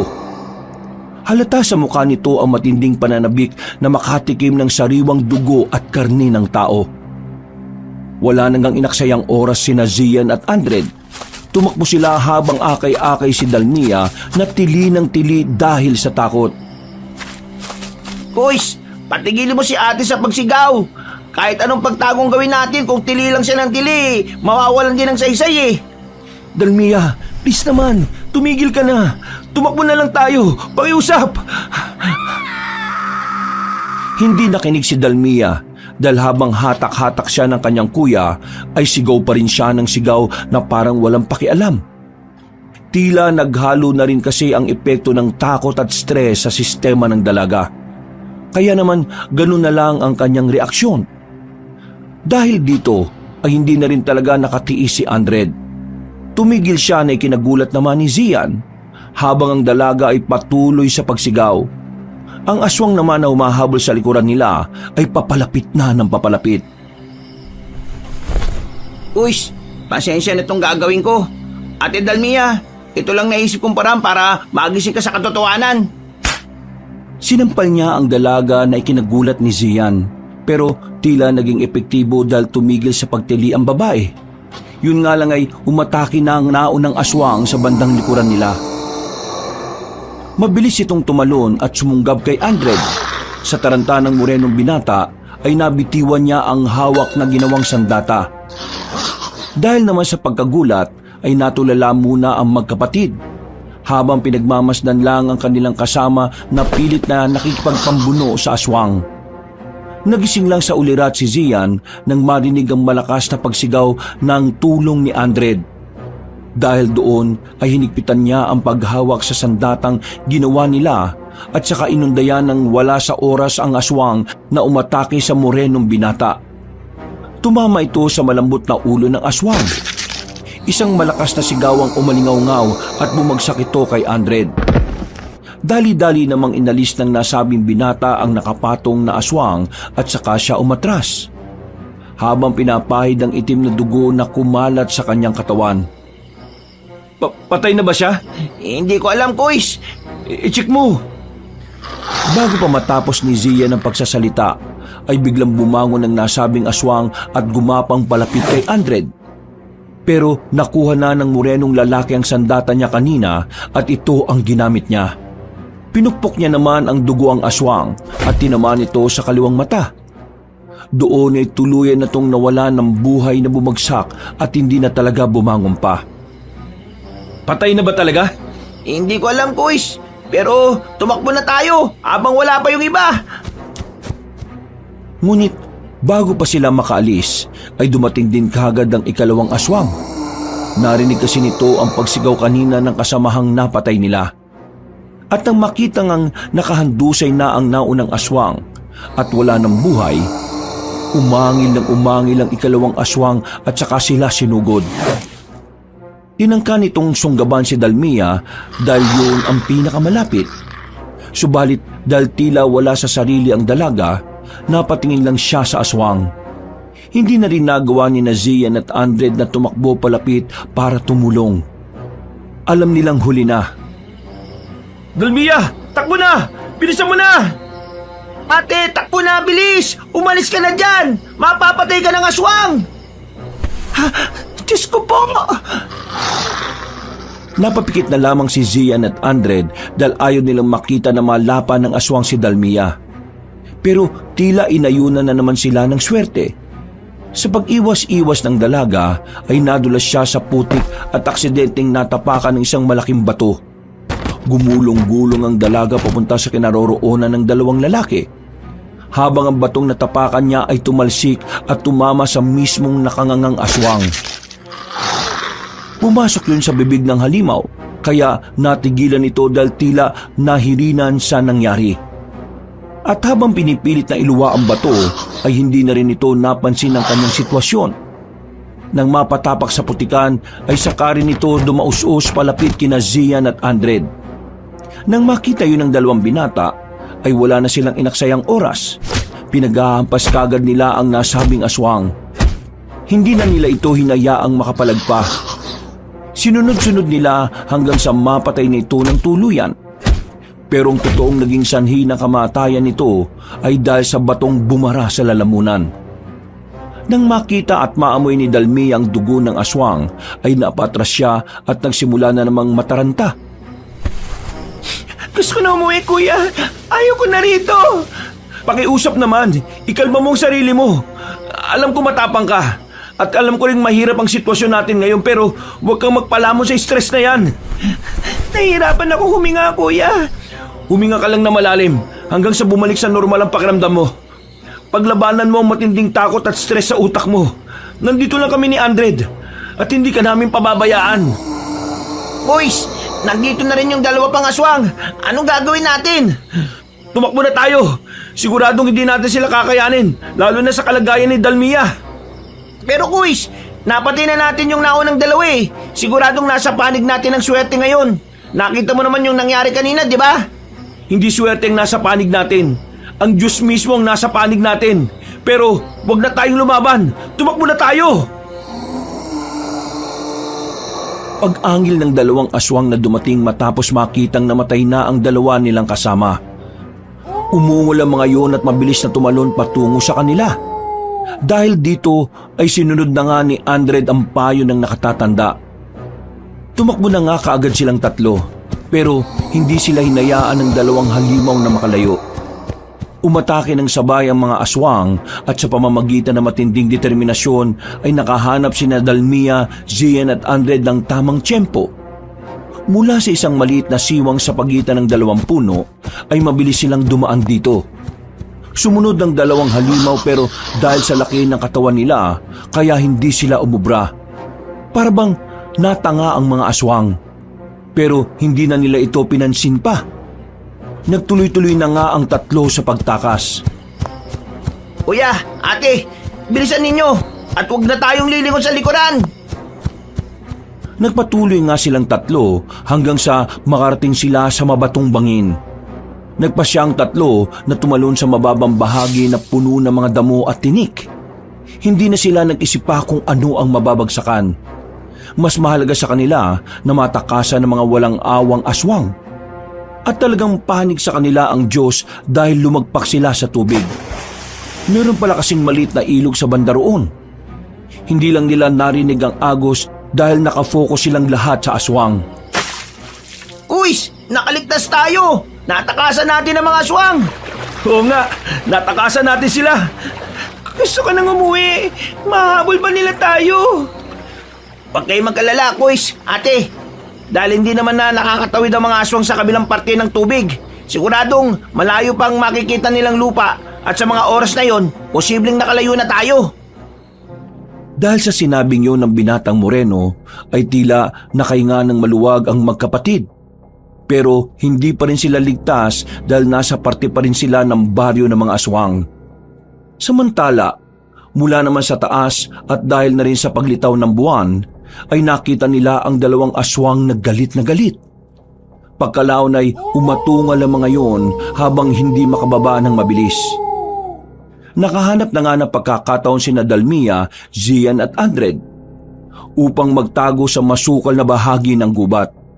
At sa kabutihang palad ay meron silang nakitang puno ng dapdap.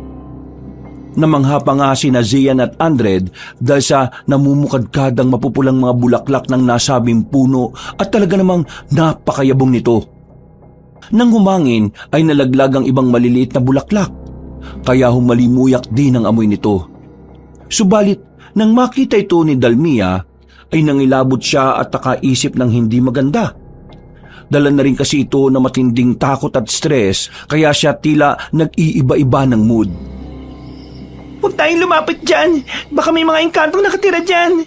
Ganito yung napapanood ko sa mga horror movies eh. Kapag may nakitang puno na namumukadkad sa gitna ng gubat, ibig sabihin, merong engkanto o mga laman lupa. Umalis na tayo rito. Hindi totoo yung sinasabi mo, ate. Anong hindi? Nakikita mo naman na parang may wagang puno na yan, di ba? Kukontra ka na naman. Alam mo, Andred, pinagbigyan ko na yung ginawa mong pagsampal sa akin kanina. Pero ngayon, hindi ko na pagbibigyan yung pagiging ewan mo. Sabihan patuloy ako ng ewan. Andred, pagpasensya mo ng kapatid ko Pero ano nga bang meron sa puno na yan? Parang may punto rin naman si Dalmia eh. Baka nga mahiwaga at may engkanto dyan. Walang engkanto dyan, Kuis. Maniwala sana kayo sa akin ni Ate Dalmia. Ang totoo niyan, ang tawag sa punong yan dap-dap. O mas kilala sa inyo sa Tagalog na coral tree. Bibihira na makakita niyan sa kakahuyang katulad nito. Pero ang natatandaan kong kwento tungkol dyan, iniiwasan ng puno na yan ng mga aswang at ng iba pang masasamang elemento. Bukod kasi sa kulay pulang bulaklak na pantaboy sa masasamang elemento, ang bulaklak kasi niyan parang palaso o sisidlang apoy na kung saan ayaw na ayaw ng aswang. Ang ibig mong sabihin, kapag nasa silong tayo niyan ligtas tayo? Ganun na nga, Kuis. Nakakasiguro ko doon. Kasi nung buhay pa yung lolo putol ko, Paulit-ulit niyang kinukwento nun yun. Ang sabi pa nga niya, noon daw ginagamit ang bulaklak niyan bilang panggamot sa lagnat at sakit ng katawan. Naniniwala ako sa sinasabi mo. Kaya dito na muna tayo magpalipas ng gabi. Pagsikat ng araw, saka tayo lalarga. Total, wala na rin naman tayo magagawa dahil hindi na tayo makakapunta sa kasal ni Juan Sigurado sa mga oras din na to posibleng pinaghahanap na nila tayo. Maghintay na lang tayo ng tulong. Ayoko na magstay dito, kuya. Hindi ako komportable. Gusto ko nang umuwi. Pakiusap umuwi na tayo. Dalmia, please naman, makinig ka. Kapag pinilit mong umuwi, baka hindi na talaga tayo makauwi pa. Nagigets mo ba yung sinasabi ko? Basta gusto ko nang umuwi ngayon, kuya. Ayaw ko nang bumalik sa lugar na to. Umuwi na tayo ng Manila Kung gusto mo nang mamatay, Ate Dalmia, sige, ipagpilitan mo yung gusto mo. Hindi ka namin pipigilan sa gusto mo. Sige na po, alis na. Dahil sa sinabing yun ni Andred ay biglang natamimi ang dalaga. Pagkalaon ay para yung bata nang ngumuso at saka umiyak ng umiyak. Lumapit naman kaagad si Zian para aluin ng kapatid na hindi na maintindihan ang takbo ng mood. Mabuti na lang din ay napakalma niya ang dalaga hanggang sa makatulog lang ito sa bisig niya. Maya-maya pa ay isinandal na lang niya sa gilid ng punong dapdap si Dalmia. Pagkatapos ay lumapit naman si Andred na tila nakokonsensya sa mga nasabi kanina. Uwis, pasensya na sa mga nasabi ko kay Ate Dalmia kanina. Naintindihan naman kita lalo na sa sitwasyon natin ngayon. Pasensya na rin sa inasal niya. Ganyan talaga siya kapag nasosobran siya sa stress. Nagiging ewan ang ugali niya. Nung una rin nauubos ang pasensya ko sa kanya Pero nung pinayuhan ako ng doktor na hindi makakatulong ang ganon, nagtiyaga ako sa tuwing dumadaan siya sa ganyang sitwasyon. Nagpapasensya talaga ako. Kumpara kasi sa akin, mas madali siyang matrigger. Kaya kailangan talaga ng mahabang pasensya. Naintindihan ko rin naman, Kuis. Mahirap talaga ang sitwasyon kapag emosyon na ang umaatake. Teka, napansin ko lang na parang pareho kayong merong pinagdaraanan. Dahil ba to sa aksidenteng nangyari noon sa mga magulang nyo? Pati na rin kay Tio Cain? Oo, dahil nga to sa trauma ng aksidente kay nanay at tatay. Yun ang sabi ng doktor sa amin noon. Pero sa kaso naman, patagal ko na talagang nakikita si Diwa. Yun nga lang palaging sa panaginip lang. Doon siya sa akin nakapagbibigay ng babala. Nasabi ko na nga rin na sabi ng albularyo noon na siya ang gabay ko. Malaking tulong din siya, Kuis. Sana nga lang matulungan niya tayo ngayon dito sa sitwasyon natin. Yan nga ang dasal ko Andred. Ay teka, maiba tayo. Ligtas naman talaga tayo dito sa silong ng punong dapdap, di ba? Oo, Kuis. Nakakasiguro ako. Itataya ko ang sarili kong buhay. Grabe naman ang sariling buhay. Naisip ko lang, kung safe naman tayo dito, siguro magpahinga na rin tayo pareho. Mas okay siguro kung magpalitan na lang tayo. Okay pa rin na merong isang gising sa atin para makapagbantay sa palibot nitong puno. Ligtas nga tayo dito at hindi tayo malalapitan ng aswang, pero kung may gawin silang kakaiba, baka mapano tayo. Oo, sige. Tama. Ikaw na munang matulog. Gigisingin ko na lang kayo kapag may napansin akong kakaiba. Sigurado ka ba, Kuis? Oo, sige na. Umidlip ka na. Para pare-pareho tayong may lakas. Hindi na tumutol pa ang morenong binata. Sumandal siya sa puno ng dapdap at nagpahinga. Wala pang 3 minuto ay narinig na ni Zia ng paghilik noon, kaya napaismid siya. Sana all, mabilis makatulog sa kahit anong sitwasyon. Ay, nakakaingit naman tong si Andred Tumayo ang matipunong lalaki. Pagkatapos ay nag-inat-inat siya ng katawan para mawala ang antok, pagod at gutom na nararamdaman niya. Pagkalaon ay naglakad-lakad din siya at inikot ang nasabing puno para masigurong makita kung may panganib o wala. At nang nasa kabilang parte na siya ng puno, ay biglang merong kumalusko sa harapan.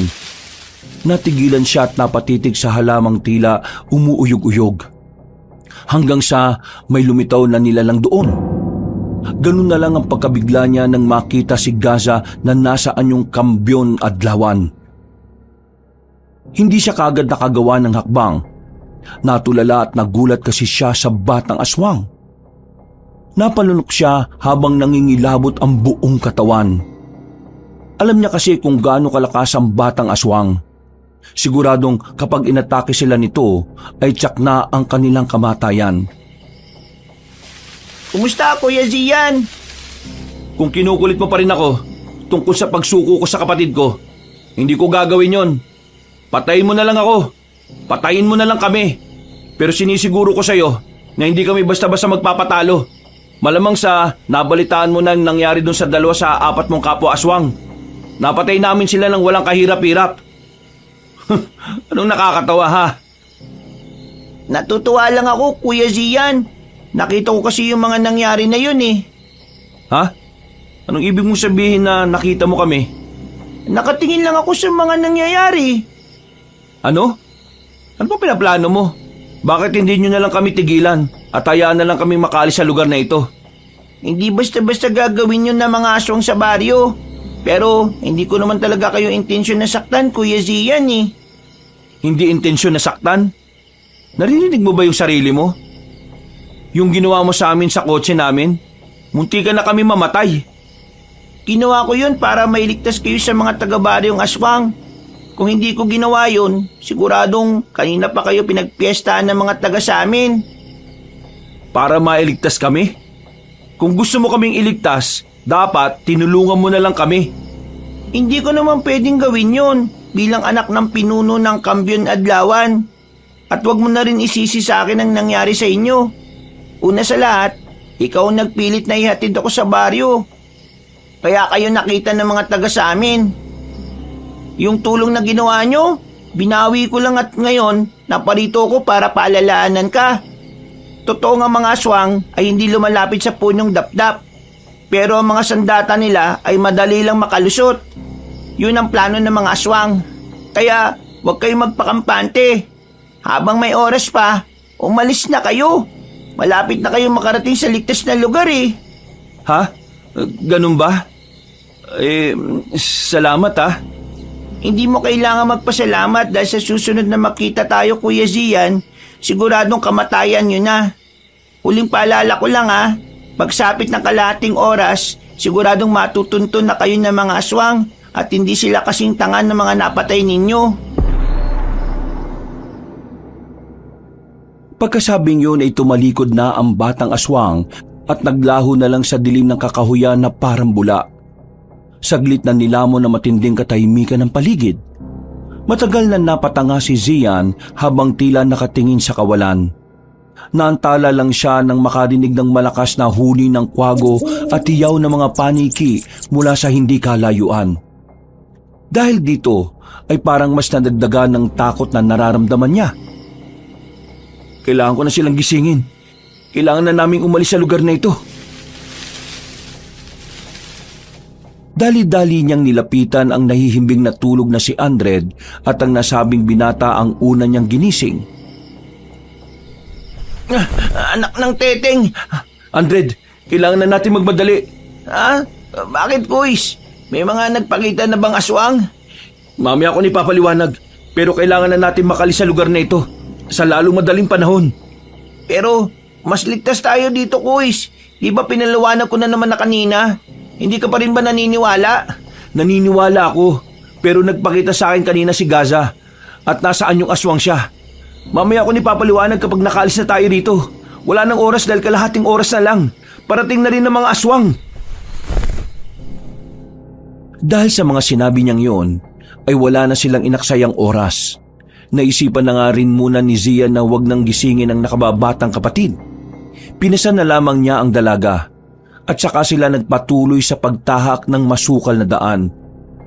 Habang binabagtas ang kakahuyang pinaliliwanag lang ng buwan, doon na nga sinabi ng matipunong binata ang mga sinabi ng Kambyon Adlawan. Simula sa totoong pakay nito at sa magandang balita na malapit na silang makalabas sa lugar na yon. Dahil dito ay nabuhayan si Andred. Nagmadali na nga sila habang nagmamasid-masid sa paligid. Hanggang sa makarinig na sila ng malalakas na alulong ng aswang na parang ang lapit-lapit lang talaga. Huwag ka mag-alala, Kuys. Ibig sabihin ng malapit na ingay ng aswang malayo pa sila. Kung naririnig na natin ang alulong ng mga aswang, ibig sabihin lang nun na dapat na nga tayong kabahan. Tara, bilisan na natin! Nagpatuloy na nga sila hanggang sa marating ang tila tuktok ng burol. Mula sa hindi kalayuan ay nasipat na nila ang ilang kumukuti-kutitap na ilaw ng mga kabahayan. Nakatinginan sila, nakitang-kita ang tuwa sa mga mata. Pero napawi kagad ang mga ngiting yun nang marinig ulit nila ang ungol at alulong ng mga aswang. Kumpara kanina ay medyo hindi nakalakasan ng tunog kaya nag-alala sila. Malapit na sila! Oo nga, Kuys. Bilisan na natin! Sabay silang natigilan at napatingala matapos makita ang ilang ibon na nagliliparan palayo. At sinundan yun ng muling pag-alulong ng mga aswang na mas malayo na talaga kung pakikinggan. Nang pababa na sila sa burol ay eksakto namang naalimpungatan si Dalmia. Dahil dito ay natigilan si Zian na napatingin sa nakababatang kapatid na pasan-pasan niya. Ilang saglit pa ay bumaba na ang dalaga at tumingin-tingin sa paligid. Medyo nailang pa nga ang morenong binata sa kanya dahil naalala na naman ito ang pagsampal kanina. Pero parang bumalik na sa dating wisyo si Dalmia na parang hindi na naalala ang mga nangyari. Anong nangyari? Nasaan na tayo, kuya? Malapit na tayo sa ligtas na lugar. Nakikita mo ba yung mga ilaw na yon sa hindi kalayuan? May mga kabahayan na, kaya kaunting tiis na lang. Talaga? Diyos ko, salamat naman. Kaya tara na, habang malayo pa ang mga aswang. Sige, kuya. Nandiyan na sila! Ayun! Sa bandaron! Napatingin ang magkapatid sa direksyon na itinuro ni Aldred. Doon nga ay nakita nila ang 2 sa 4 na aswang na natira kanina. Pero katulad ng babala ni Gasa kanina, meron pang ibang kasama ang 2. May 3 aswang na mas malalaki na nasa likuran nila. Ang isa na nasa gitna ay meron pang pakpak na ikinakampay-kampay nito. Dahil doon ay mas lalo silang naalarma. Ano na naman ang isang yun? Manananggal ba yun? Asensya na, pero hindi ko alam, Kuys. Sa kanya na pagtalunan kung ano yan. Bilisan na natin. Para mas maging mabilis ay umupo na sila at nagpaduus-us sa damuhan ng burol. Naging epektibo naman pero mabilis pa rin silang nahabol ng aswang na lumilipad. Dahil dito ay mas lalong naalarma ang 3. Lalo na nang umungol ang nasabing aswang na pagkalaon ay bumulusok palapit sa kanila. Mauna na kayo, bilis! Ano ka, kuya? Huwag na munang maraming tanong, bilis na! Pinigil nga ng matipunong binata ang sarili sa pagdaus-us at saka pinauna ang nakababatang kapatid na kasunod ni Andred. Tumingala siya at pinagmasdan ang aswang na pabulusok. Hinigpitan niya ang hawak sa sandatang gamit nila at pagkatapos sakato iwinasiwas ng iwinasiwas. Dahil dito ay natigilan ang lumilipad na aswang. Para tong napapreno sa himpapawid habang umaangil. Galit tong hinarap si Zian na kitang-kita sa mga mata ang takot, pero pinipilit ang sarili na nagtatapang-tapangan. Maya-maya pa ay napabaling na si Zian sa itaas. Doon ay nakita niya ang iba pang aswang na pababa na rin. Dahil dito ay napadaus-us na rin ulit siya. Nagpatuloy naman ang lumilipad na aswang sa pagsunod sa kanila. Nagulat na lang ang matipunong binata dahil nakakita na siya ng mga nagliliparang bato. Napatakip tuloy siya ng ulo para maproteksyonan ito laban sa mga pagbagsak ng bato. Pagtingin niya uli sa ibaba ng burol, nakita niya si Andred na siya palang bumabato sa mga aswang. Galit na galit tuloy ang mga halimaw at kitang-kita na gustong-gusto nilang makanti ang morenong binata. Nang nasa ibaba na rin si Zian, ay tumakbo na sila ng sabay-sabay. Bakit niyo ba ako inintay? Di ba sinabi ko naman sa inyo na mauna na kayo? Si Ate Dalmia po ang nangungulit eh. Sabi niya, wag daw kaming aalis hanggat wala ka. Kuis, teka, nasaan na yun? Anak ng teteng oh. Tumakbo na sila palayo, pero hinahanap pa rin nila kung saan nagpunta si Dalmia. Dahil tuloy dito ay hindi na nakapag-concentrate si Zian sa pagtakas sa mga aswang.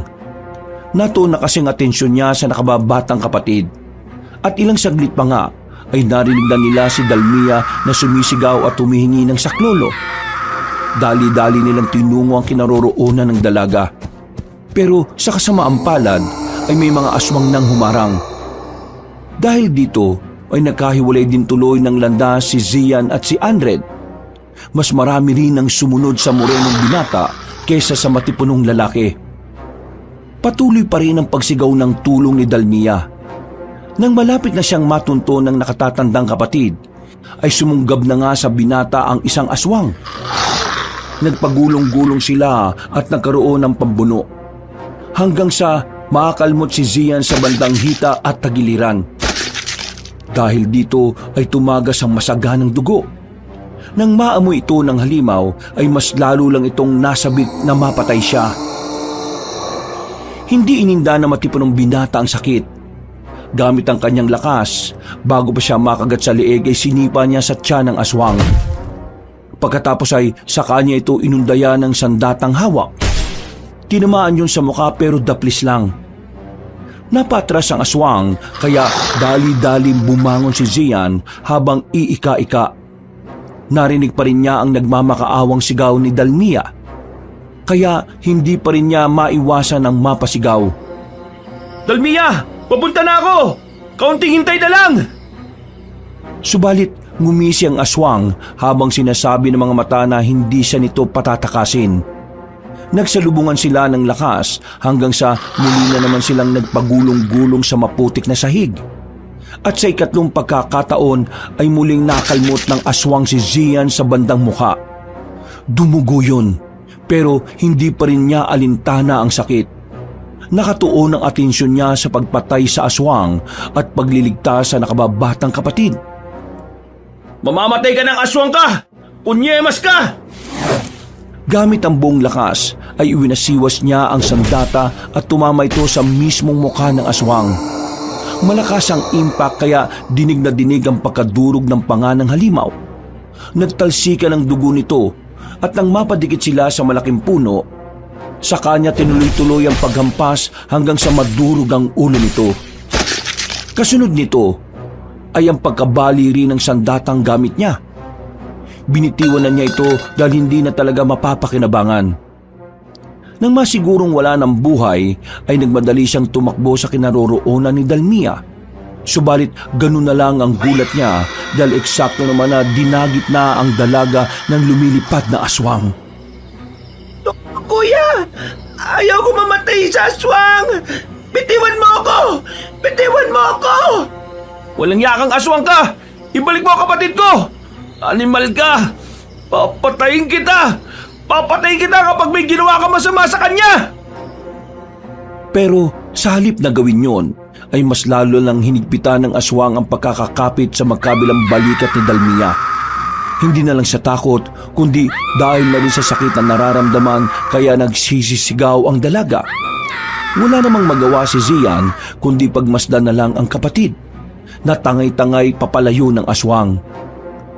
Halos maiyak na lang din siya dahil hindi na niya alam ang gagawin. Kumuha siya ng mga bato at sinubukang batuhin, pero hindi naman umaabot. Hanggang magulat na lang siya sa huling pagbato. Umiktad ng aswang. Narinig niyang nagsisigaw na si Dalmia dahil bigla siyang nabitiwan ng kalaban. Sabay silang bumulusok pababa. Anong nangyari? Anong ginawa ko? Tinamaan ko ba siya? Tumakbo na siya papunta sa pinagbagsakan ni Dalmia at nakita niyang kapatid na swerteng nahulog sa isang mayabong na puno. Hindi napilayan ng dalaga pero marami siyang gasgas sa katawan dahil sa mga sanga. Kuya, tulong! Tulungan mo ako! Nandito na ako, Dalmia! Ibababa kita dyan! Ayaw ko mamatay dito, kuya! Hindi ka mamamatay! Hindi tayo mamamatay dito. Malapit na tayo sa ligtas na lugar. Subalit, natigilan si Zian nang maaninag mula sa hindi kalayuan si Gaza. Ganun na lang ang gulat niya nang makita na hawak na nito sa kaliwa ang putol na ulo, habang sa kanan naman ay ang mga pakpak ng aswang kanina.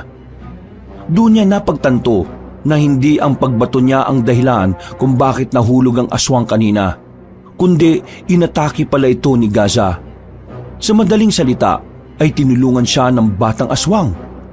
Pero sa kabilang banda ng utak niya ay nag-aalangan pa rin siya dahil naalala niya bigla ang huling usapan nila ng Kambyon Adlawan.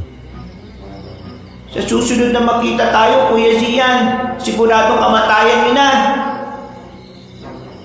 Naloko na. Delikado ang batang aswang na to.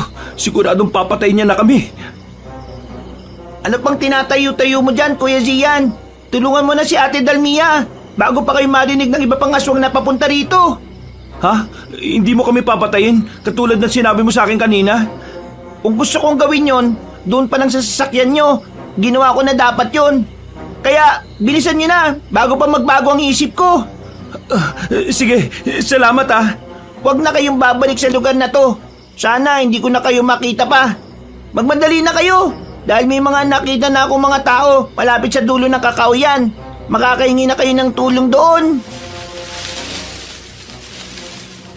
Tumango na lamang si Zian at pagkatapos ay dali-dali niyang inakyat sa puno si Dalmia.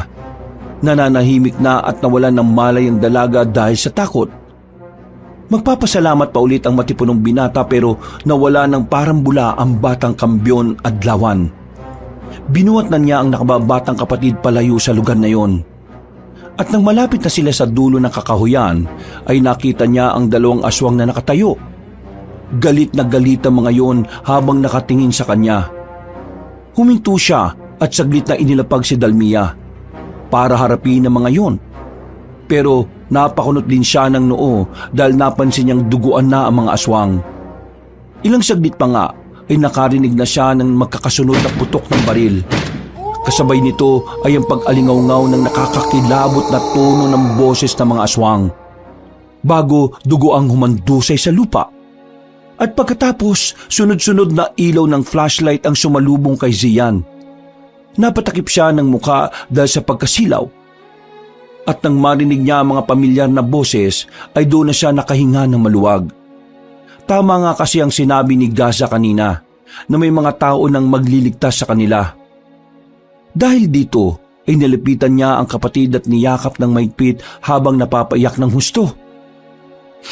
Dalmia, ligtas na tayo! Ligtas na tayo! Push! Ate! Salamat sa Diyos, ligtas kayo! Salamat sa Diyos at ligtas ka rin, Andred! Akala ko nga mamamatay na rin ako eh. Nakikita ko na yung liwanag kanina. Munti ka na ako sumama pero mga flashlight lang pala yun. Akala ko langit na eh. Hindi ka naman sa langit mapupunta, loko-loko. Sa bagay, may punto ka rin dyan. Oh, tara na. Tutulungan ko kayo. May good news din ako. Papunta na rito sila Kuya Juan at si Chang Ami, pati yung iba pa sa bahay. Ligtas na talaga tayo, kuya. Salamat talaga sa Diyos. Salamat talaga sa Panginoon. Eksakto na nagising na si Dalmia at umiiyak itong yumakap kay Zian.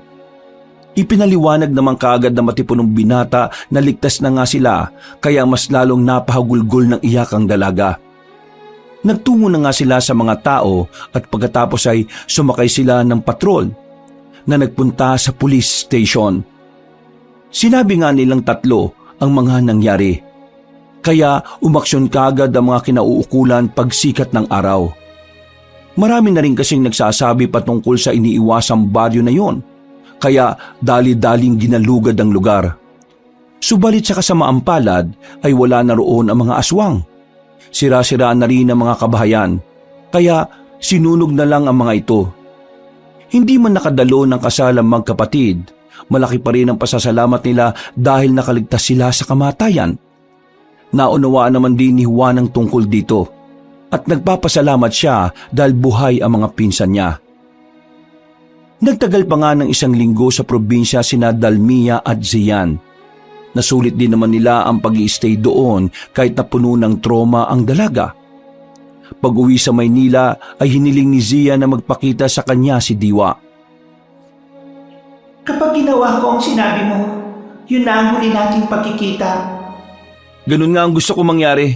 Gusto ko na rin palayain ang sarili ko sa mga bagay na mahiwaga. Gusto ko mamuhay ng normal, katulad ng ibang tao. Sigurado ka na ba? Siguradong sigurado na. Hindi ka na makakaroon ng mga pangitain kapag nawala na ako. Nagpapasalamat ako sa iyo, Diwa. Dahil simula ng bata ko, hanggang ngayon, nandito ka para sa akin. Pero gusto ko talagang mamuhay ng tahimik. Mangyayari lang yon kung wala akong malalaman sa hinaharap ko. Hahayaan ko na lang ang Diyos na kumilos sa buhay ko at sa kinabukasan ko, Diwa. Kung ganon, mangyayari ang gusto mo, Sian. Nagpakita nga sa kanya ang magandang babae na bigla na lang lumitaw sa bakuran ng kanilang bahay. Ngumiti yun saka lumapit at yumakap. Nakapagpaalam na sila at pagkatapos ay tuluyan ng naglaho na parang bula si Diwa. Simula nga noon ay tila naging normal na lang na tao si Zian. Hindi na siya dinadalaw ng bangungot. Wala nang pahiwatig at kung ano-ano pang kahiwagaan na nangyayari. Sa biyaya ng Panginoon ay nakapamuhay ng tahimik ang magkapatid at tuluyan na nilang kinalimutan ang masalimuot na nangyari sa probinsya. Kailanman ay hindi na nila ito napag-usapan pa dahil ayaw na nilang balikan ang mga pangyayaring yon sa kanilang mga buhay. Wakas,